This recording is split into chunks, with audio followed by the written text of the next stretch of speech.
Bonjour à tous, j'espère que vous allez bien. Donc suite de notre cours de la dernière fois, donc on avait commencé un peu en cours la persuasion psychologique. Je vous ai envoyé deux vidéos, une sur la réciprocité, l'autre sur la cohérence. Et là on va continuer avec la preuve sociale. Alors c'est quoi la preuve sociale concrètement? Un exemple tout simple. Vous êtes touriste, vous vous promenez dans une ville que vous ne connaissez pas, il commence à faire chaud, vous avez envie d'une glace. Bon, vous cherchez un glacier, bon bah vous trouvez pas tout de suite, donc vous regardez sur internet, par exemple vous allez chercher des avis sur TripAdvisor, vous avez le choix entre deux glaciers qui sont tous les deux bien notés. Vous arrivez à l'endroit indiqué et il se trouve qu'ils sont tous les deux sur la même place. Bon, vous commencez à jeter un coup d'œil, et puis l'un est rempli, donc a beaucoup de monde, et l'autre est complètement vide. Et du coup, la question que je vais vous poser, lequel vous allez choisir? Automatiquement, pour les deux sont bien notés, mais vous irez automatiquement là où il y a du monde. C'est comme ça que ça marche. Voici un peu l'utilité de la preuve sociale. En fait, elle aide, si vous voulez, à prendre des décisions.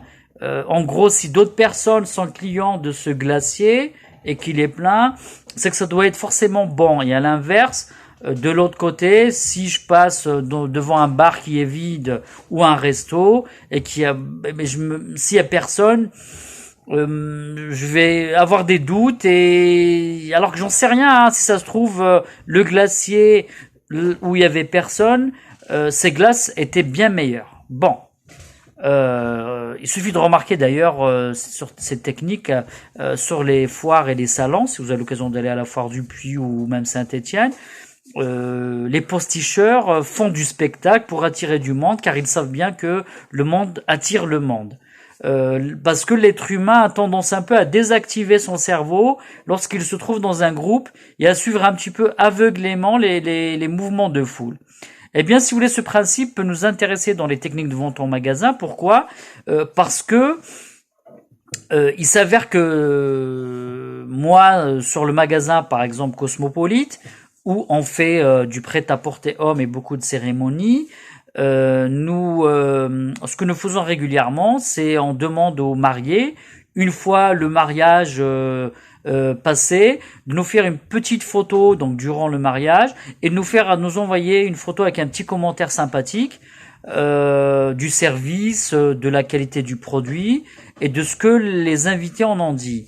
Ce qui permet, si vous voulez, quand on a un nouveau prospect qui se présente au magasin, quand on commence à argumenter, tout de suite on lève les doutes, parce qu'on va sortir des photos de véritables mariés, donc des vrais mariages, du réel, et du coup ça va un petit peu rassurer le client qui nous connaît pas, le prospect plutôt, pour en faire un client.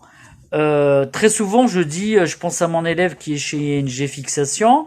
Il faut, quand on a affaire à des professionnels tels que des commerçants, des artisans, ou si un jour vous êtes tout simplement VRP pour une marque, de prêt-à-porter, de maroquinerie ou autre, je vous conseille de créer une liste de clients existants pour les montrer à vos prospects. Parce que lorsque vous commencez à argumenter, c'est l'occasion de sortir quelques noms connus, par exemple, que ce soit sur la zone de chalandise, et dire tiens, je travaille déjà avec ce mec-là, je travaille pour lui, on a déjà fait ça pour lui, et si vous voulez, ça va rassurer, va inciter va inciter le prospect à devenir un client comme les autres, d'accord? Idem un peu pour les pages Google Business et Facebook, je vous le dis régulièrement et quitte à me répéter, demandez à vos clients satisfaits, ceux qui sont satisfaits de votre boutique, de vos produits, de vos services, ou aussi un client qui est très content d'un SAV, donc d'un service après-vente qui s'est très bien passé, de vous mettre des commentaires positifs sur ces deux pages. C'est un peu le bouche à oreille de l'ère numérique. Pensez-y, ça ne coûte rien et c'est la meilleure des publicités. Pourquoi? Parce que le client arrive déjà avec une opinion positive de vous, et cela, si vous voulez, aide à lever les freins à l'achat. Et ça, c'est très important. Voilà, je reviens vers vous tout à l'heure par la sympathie. Je publie d'abord celle-ci.